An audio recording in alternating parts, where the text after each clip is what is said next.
Welcome to a Wiser Retirement podcast. Before we get started with the episode, I want to tell you about a new ebook available on our website called Buyer Beware. Why do they keep trying to sell you that annuity? This ebook covers the various types of annuities, negatives to owning annuities, and better investment alternatives to annuities. To download this ebook, you can click the link in the episode notes or go to wiserinvestor.com and you'll find it at the bottom of the page. Now on to today's episode.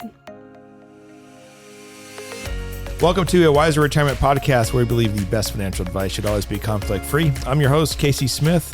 Today, I'm joined with Logan Steele from Steele Choice Insurance. Yeah. If I could spit that out real quick.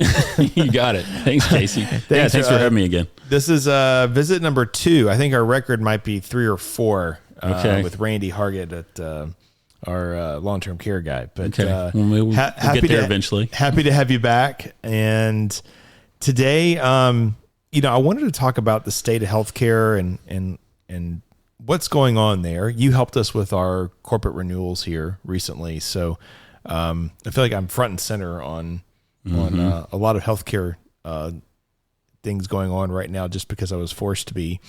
But first, it's also that time of year when the leaves change colors, and we have to decide which Medicare plan we want to. And you see all the Joe Namath commercials, right. And yes, just the nonstop phone calls of Medicare and everything else. Yeah. Yeah. So, marketing is really ramped up. I mean, we have hundreds of listeners onto our podcast. I think some of these are Medicare eligible, but unfortunately the ones that really need to hear this episode are probably in their 90s. And they're the ones every year at our firm that get that mailer that says you must change your Medicare to this or you're going to lose it.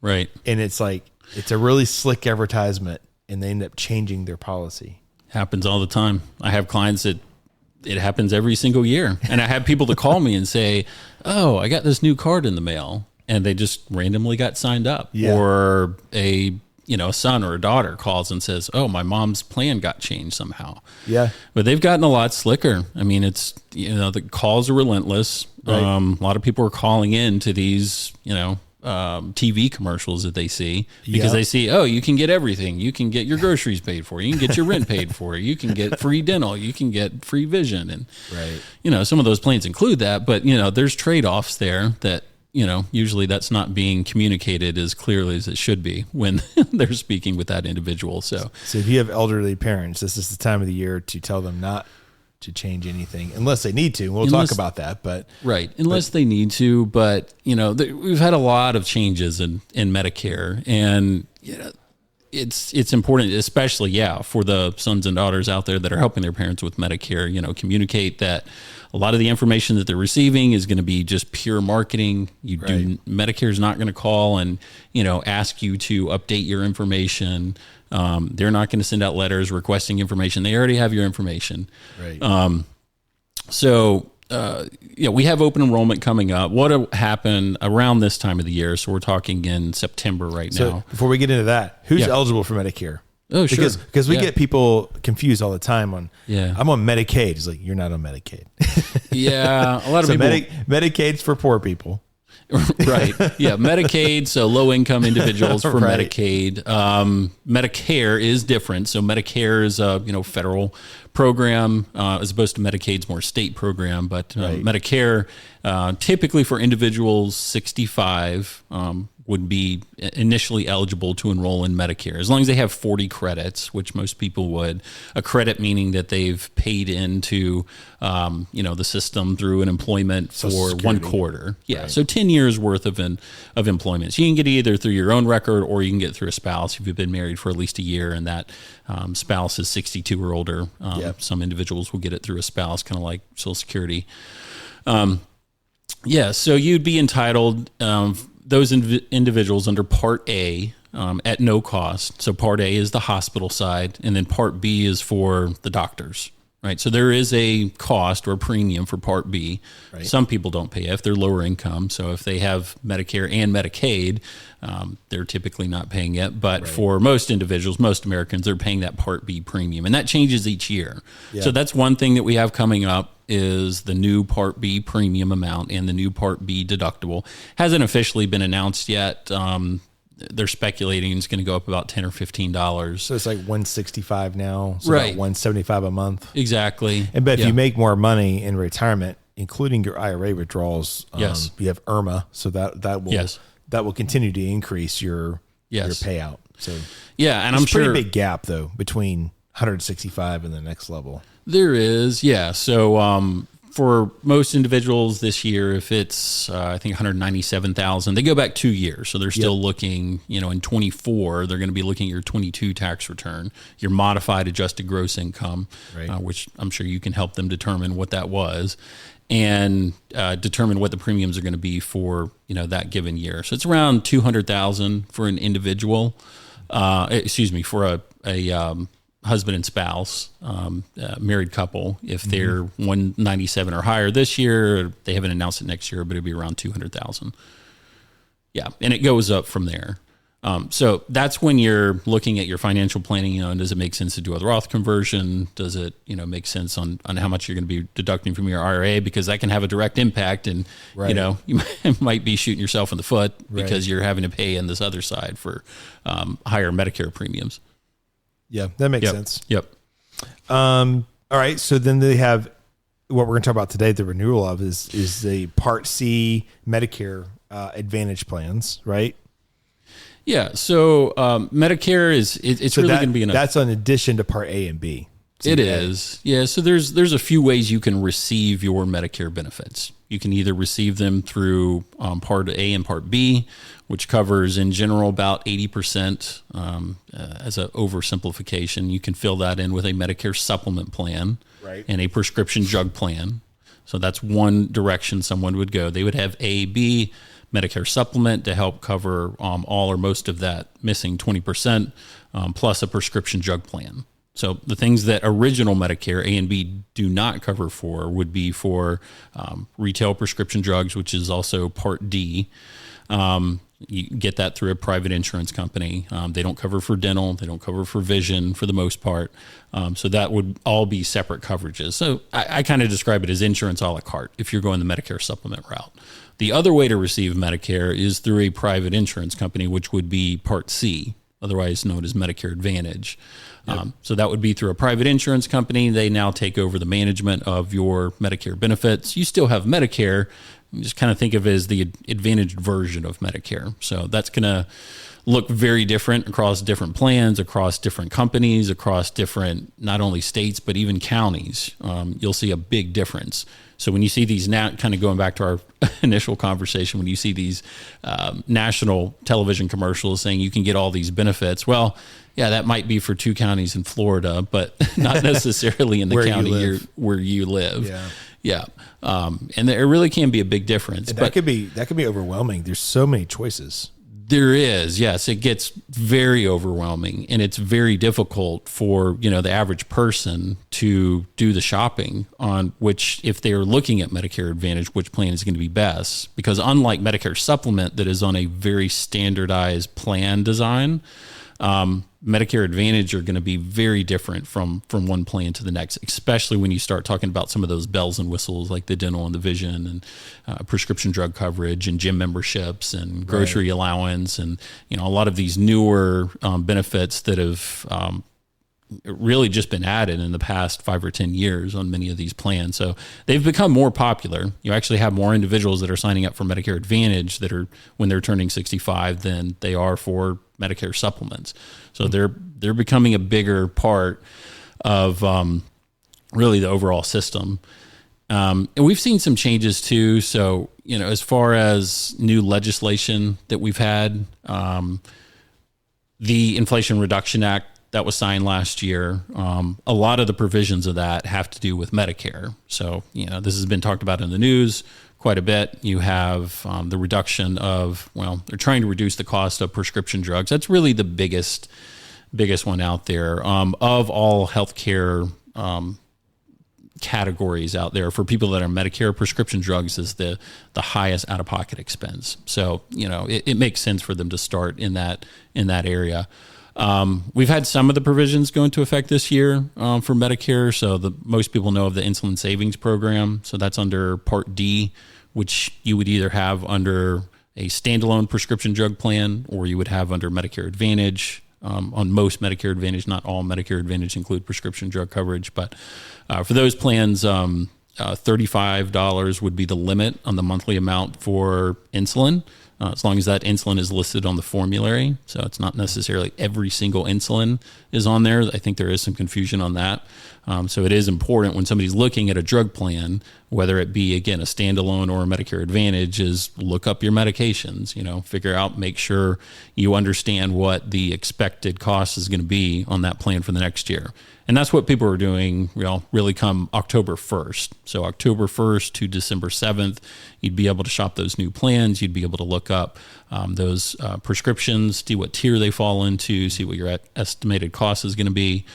So I think we're going to see a lot of changes in the Part D prescription drug plans, especially because of the Inflation Reduction Act. When you're working with a client, is that one of the first things you do is ask for, hey, what prescriptions are you on?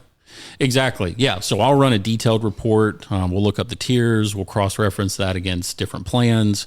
Because the nice thing with prescription drug plans is you can change them every year. So they're not going back and looking at pre-existing conditions or, current health conditions as far as eligibility goes. Right. As long as you sign up during that period of time, then you can change plans. Now, if you miss that window, it's tough. You might be out of luck and you might be on that plan for the rest of the year. So it is an important time period during that 6-8 week period to reevaluate. Do you find that almost all doctors take these different plans, or are there doctors that don't want to mess with Medicare and you can't use them? Yeah. I mean, again, some of that's going back to the scare tactics where, people say that, there's more and more doctors that are not taking Medicare, which, there are some that are choosing not to accept Medicare patients, but the vast majority of them are going to be accepting Medicare patients. And do they not want to take patients because of the payout time? Right. The reimbursement rates on it.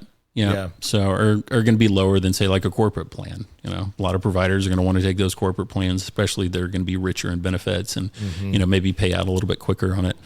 And that depends, Medicare supplement versus Medicare Advantage. There's going to be some different benefits to the provider there. Again, those are kind of skinned a little bit differently, but original Medicare is more of a streamlined process. So you'll find a lot of providers that, might perhaps prefer those plans. They're able to submit those claims, get paid a little bit quicker. Medicare Advantage, you're going to have networks. So just like any PPO or HMO plan, you want to stay in network to get that preferred pricing on it. So it is much more important for somebody, if they are considering a Medicare Advantage plan, look up your doctors, which of course that's something I do with my clients, make sure that they're going to be in network with the plan. Some plans, again, you can go out of network, but usually you will pay more to do so. So during this renewal period, is this something that you should shop out every single year, or is it something that you just pick one and now you're good? It used to be that way where you could pick one and you're good. But to your point, since we have so many new plans, you really should be shopping it every year. Prescription, I would say, is number one to look at, because that can really make a difference in, somebody's budget depending on what plan they're on. And then, if they're on Medicare Advantage, or if they're considering a Medicare Advantage plan, they need to look up the networks, look up the benefits. We just have far more plan options that were available even 5 or 10 years ago. So they should be looking at Medicare supplement. That's still perhaps a little more of in the category of set it and forget it type deal, since those are not going to change very much from year to year. You're going to have a premium increase, but you can change those plans. You can change those plans at any time. However, you do have to go through health questions. So unlike prescription drug plans or Medicare Advantage, where you're going to have a certain window to enroll, Medicare supplement, if somebody's currently on a supplement, then they're going to have to, reapply and go through those health questions to determine eligibility. And it's worth doing. Usually you can drop your rate a little bit, if you're in good health. For some individuals, they just may not have the opportunity, that the new insurance company, depending on their health conditions, may not accept them, or there might be a higher rate. But it's always something to take a look at. Yeah. So that process, you just mentioned rate. a rate increase, we were able to really keep our, let's shift to small business owners for a minute. We were able to kind of keep our healthcare costs about the same this year through your help. But that's not normal. I mean, there's been pretty steep increases every single year. In fact, I believe for most small business owners, about 15% increase is pretty normal. 15 is pretty normal. But it's also because people are aging. That's part of it too. That's it. Every year you're a year older. Yeah. People forget. It's like, oh, why'd my rates go up? Well, everybody in your company is now a year older. Yeah. So that has something to do with it too. That has something to do with it. Yeah. In Georgia, we're losing Humana at the end of the year, right? As a corporate insurance option, which leaves us with 3 different carriers basically. Yeah. It depends on the size of the company on what options we have, but under 100. Under 100, you're looking at, the main ones are going to be Blue Cross Blue Shield, which is Anthem, and you still have Aetna, United Healthcare, Cigna, Oscar, some of the smaller ones out there, and then we have a few others, like Allstate has a division now that they took over from another carrier. But usually when you're talking about the networks, there's just a few. You got the big boys out there, which is going to be the Aetna, the UHC, and the Anthem. Mm-hmm. So, we're entering campaign season for president. Yeah. And so it seems like every 4-year cycle, universal health care comes to the top of the debate. Right. And, I think I know maybe a little bit of your stance on that. You shouldn't explain it to our listeners, but, as a planner or as a voter, I would go in and say, no, we don't need that. We don't need to be paying for that. But then as a planner, when we're doing financial plans, especially for young people, we have to use the historical inflation rate for healthcare, which is 5.3% per year. So that's built into all of our plans that their healthcare costs from today until they're 95 to 100 years old will increase at 5.3. Now, put that in perspective, the Fed target rate for the cost of living is 2%. Right. So we use 2.5% in our planning software to give a little bit of a buffer there, right? Year over year, I think we're around 3.75. Inflation's come way down year over year. Right. So I guess, my question is, or I guess I'll finish my comment first, is with a young person going out 20, 30, 40 years, healthcare is like $60,000 to $80,000 a year, depending on how young you are today. That's insane. In fact, in some cases where you have a younger family, not high income earning, ends up being 50-50. 50% of their costs in their retirement is healthcare. The other 50% is living. Right. Does it actually happen? Well, would it actually happen like that? That I don't know, but I do know that we have to use historical data to try to predict the future. Yeah, and I think that the data that you guys are using is pretty conservative, which is, in my opinion, the best way to go from a financial planning standpoint. Sure. But we're going to see a lot of changes. I mean, we've seen a ton of changes. I mean, the Affordable Care Act that was, signed 10 years ago. So here we are now. We have a lot of changes in healthcare, but it's really, from the point I'm seeing it, it's going to be much more tied to your income, because we're seeing it all different levels now, right? So Affordable Care Act for individuals, whether they be self-employed or they're not offered health insurance through their company, then that premium is going to be directly tied to what their current income status is. Well, that's a good point, because we have a lot of retirees between 55 and 65 that don't have health care. And usually the trick is you live off your brokerage account. I mean, which is kind of silly, but you live off your brokerage account. You'd have $10 million in investments, but your income is low enough that you qualify for ACA, which is pretty much that sweet spot, 70,000 or less. There's a bunch of factors that go into for a it. Married couple, for a married couple that's in their 50s or 60s, they would still qualify at $70,000 or less for sure. Even higher than that, like a pretty big deduction. At 70,000. Massive deduction. Yeah, I mean, you're talking, it could be 50%. Yeah. But there's a bunch of factors that go into that. And those allowances will increase likely each year, at least with inflation. So, I think that'll become a bigger part of the financial plan is, looking, how can I draw more, tax-free income? So if that's looking more at Roths, maybe for individuals that have been more, contributing to traditional or, regular 401ks. That's going to make a big difference, not only in your tax liability, but also in the premiums that you pay, whether it be ACA, if that's still around in 50 years, probably not, or your Medicare premiums, which again will still continue to be. So I just don't see how we don't end up on some path to universal health care based on cost. Where they are today. I mean, it might be. So when you talk about universal healthcare, so more like Medicare, public systems. Medicare for all, basically. Yeah, which is a little bit different than I would describe from like universal healthcare. But yes, like more of like a one-payer systems. Yeah, I absolutely see us going that direction. There's a lot of writing on the wall that we're moving in that direction. A lot of funding, both on the ACA side. Mm-hmm.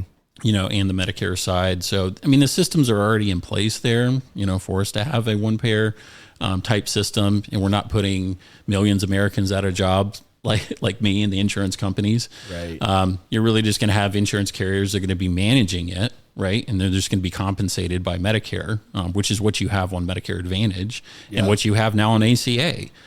So, the systems are in place there. This is a testing phase. This is a data collection phase. And then maybe the AI is going to tell us which way to go after that. Yeah, absolutely. The question mark, and that seems pretty clear on both the individual basis and Medicare basis. The question mark really becomes on businesses. How are businesses going to be affected here?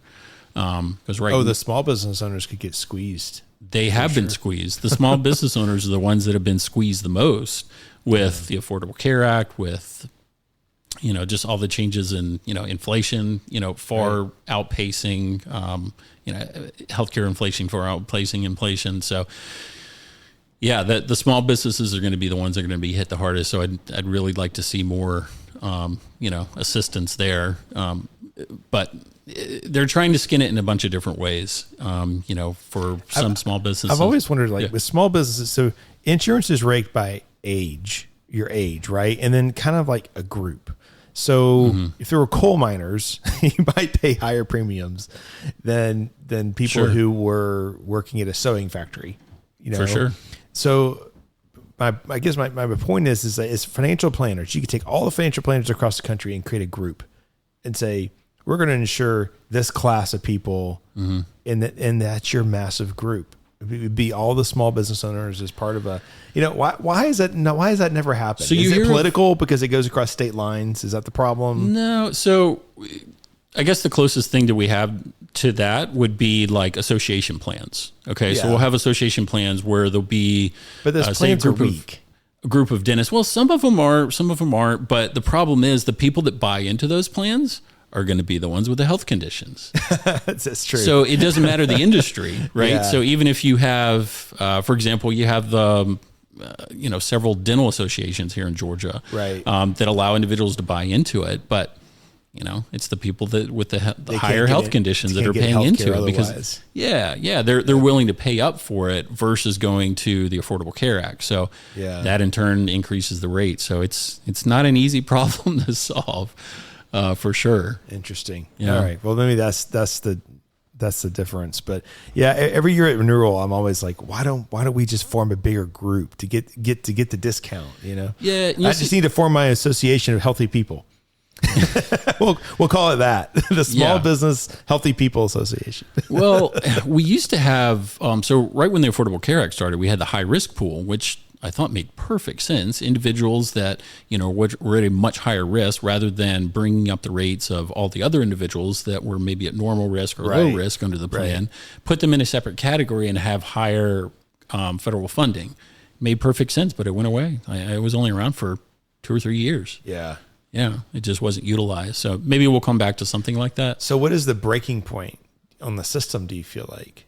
Is it just the cost and no one can bear the cost, so the taxpayer has to step in and fill that? Or is it people being angry because of, I don't know if we have lack of healthcare. I mean, the people are still getting coverage. Sure.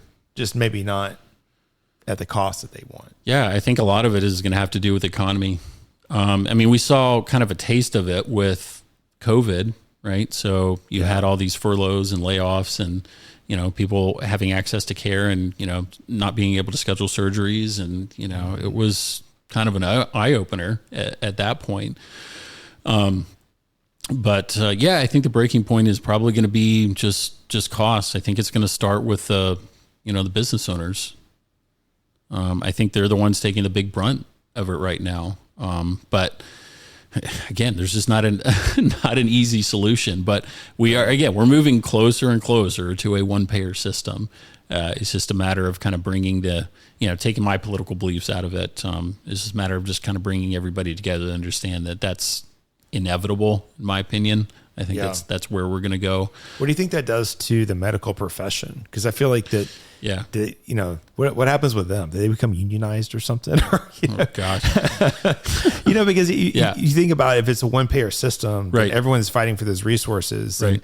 How does the good doctor get compensated more than the average doctor or the doctor that barely got out of school? Yeah, it's tricky. So they're trying to, I guess where we see that right now is like on Medicare Advantage plans where they're creating more incentives for providers, for doctors, for hospital systems to keep the patient healthy. So there's different metrics that they use for that in order to incentivize that provider. So it'll probably be some sort of combination of that, very complex strategies that, measure that effectiveness of the plan that can be used into plans, whether it be, a full kind of Medicare for all, which again, I think we're going to go to, but the biggest question, I'm pretty confident of that. I don't know if it's going to be in 10 years or it's going to be in 50 years, but I think that's the next step. Maybe universal health care, but I think we're far off from, having a universal health care plan like that.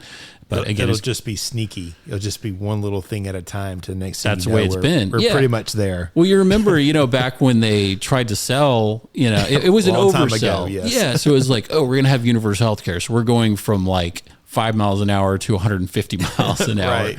And then we landed on the Affordable Care Act, which was somewhat, I guess, the compromise of it. But it's just a foot in the door to, where we'll inevitably be going. But again, I think right now we're just in a data collection phase just to figure out what's going to be most effective. It's also putting a face to it. I mean, so many people are so passionate about not funding universal health care and why we shouldn't do it. But when you have a client who has cancer or has had cancer, and for whatever reason, they can't work anymore and they don't have any health care, and you're like, why isn't there a solution for this? Right. And you have a real face and a real family, you feel very different about it than when it's just a concept that's in a political ad. 100%. Yeah, I think, I don't know, my personal opinion, talking to individuals, their big reason for being hesitant about a universal healthcare system is you're going to have basically the government controlling and dictating, what can be covered and what can be covered. How your healthcare system is going to look, rather than coming from your provider that's going to be working with you directly. And I think that's less of a concern now, because you still have independent providers, they're doing their own, service. They're not being dictated, not can be employed by the federal government. I don't see that in our lifetime, even for the 20, 30-year-olds that are planning out right now. I'd still be surprised if we have a system like that where you're going to have medical providers that are employed by the federal government. I think the conclusion that I've come to, and from my perspective, I was on a hospital nonprofit here in town, and it was supposed to be a VIP, and I don't need a whole lot of health care, thank goodness, but my mother did, and she went in for a surgery, which should have been somewhat routine, although it was a very abrupt, hey, we got to do this now, kind of a surgery. And it was a disaster. She basically went through, surgery with no painkiller whatsoever. It was like Civil War era. Yeah. It was so bad. Yeah. I resigned after that. I was like, and I just started thinking about the entire healthcare process and how do people get the best care? And what I came down to is preventative. Like, you got to hit the gym, you got to eat right, you got to do the things that you need to do to keep yourself out of that situation. Because even in the current state of healthcare, not even talking about universal state of, because what people are fearful of is, oh, you're 95, it's not worth fixing you anymore. We're going to let right. you go. And that's Right. not what we want as a society at all. Right. What we want is the best doctors doing the best work and treating everyone equally.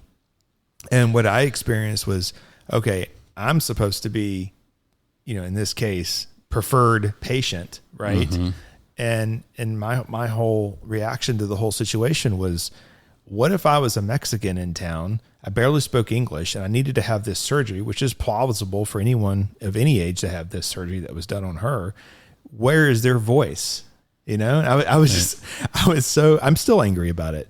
And so again, I think the best medicine is to take care of ourselves and make sure you're going in for your checkups and do all the preventative things. Yeah. You're eating right. You're exercising. That's what you got to do. Are not used but to. I'm fearful of the system. I would pay a premium. I would pay a premium to make sure. It's like they all take the oath to take care of everyone, right? But it's just like when you fly. There's the front of the plane, there's the middle of the plane, there's the back of the plane, and I feel like that healthcare is a lot like that. It is, but it's not. There's no sign that says it, but it's just in how you're treated. I tell people that work with me, I said, if you go to the doctor, dress up.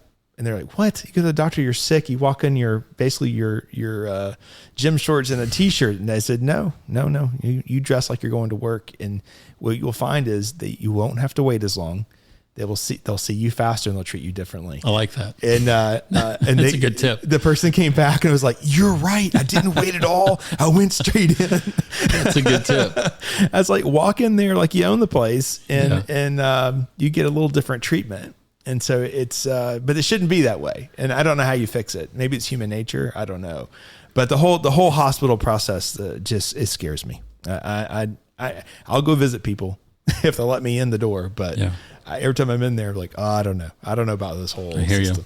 Yeah, I hear you. Yeah, it's universal healthcare is not going to fix that. ACA is not going to fix that. But there's definitely a problem, and a hospital CEO needs to figure it out. And once they solve it, that'll be the template for the rest of the country. But so far, no one's able to do it.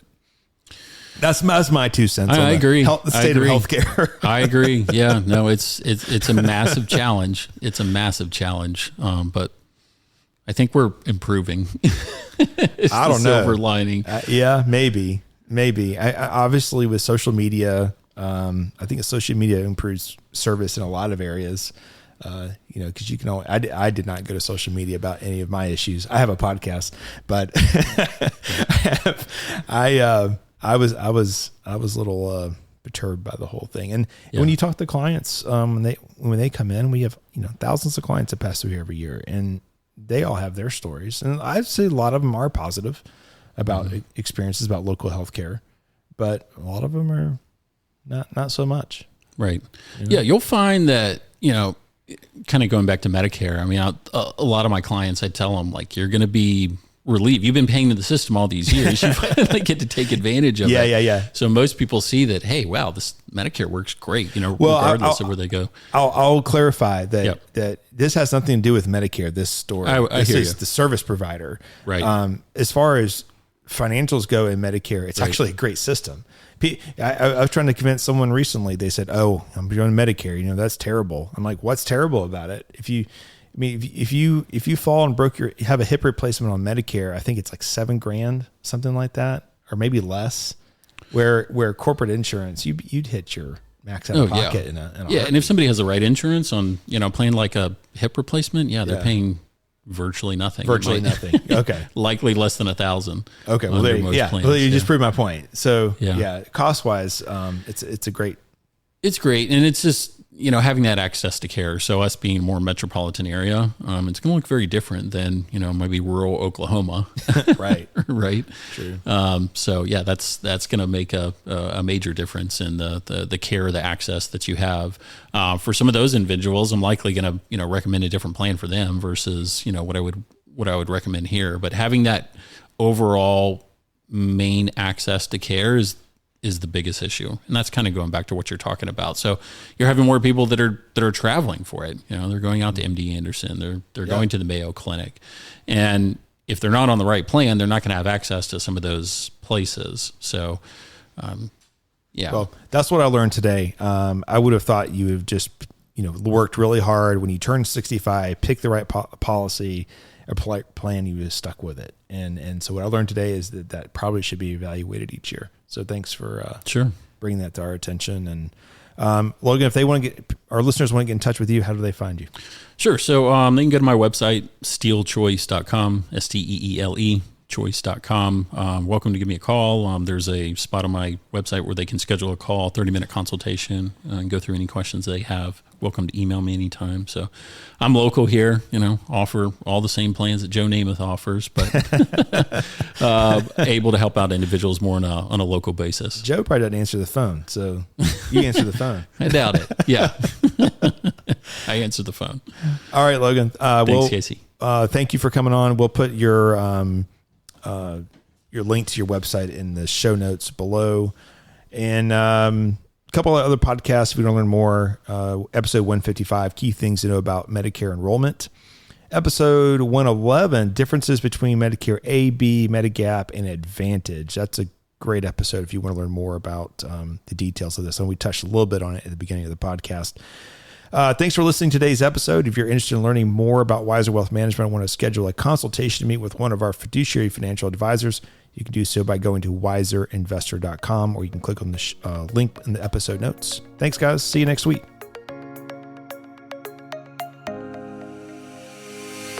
Thanks for listening to a Wiser Retirement podcast. We hope you enjoyed today's episode. Make sure to subscribe wherever you're listening. That way you don't miss any new episodes. We'd also appreciate if you could leave a rating and review. If you have any questions about anything that was discussed today, head to wiserinvestor.com and reach out. This episode was produced and edited by Ken Hoadley. This podcast is strictly for informational purposes only and is not to be considered as investment advice or a solicitation to buy or sell any financial products, securities, digital assets, or any other investment vehicles, or a basis to make any financial decisions. Wiser Wealth Management Incorporated is a registered investment advisor with the SEC. The host and/or guest may personally own securities, digital assets, or other investment vehicles mentioned on this podcast. Neither the host nor guest of the show are compensated for their participation, and no referral fees are paid to or received by any host or guest for clients, listeners, or similar interests. Investments involve risk, and unless otherwise stated, are not guaranteed. Be sure to first consult with a qualified financial advisor, tax professional, insurance professional, and/or legal professional before implementing any strategy discussed herein. Past performance is not indicative of future performance.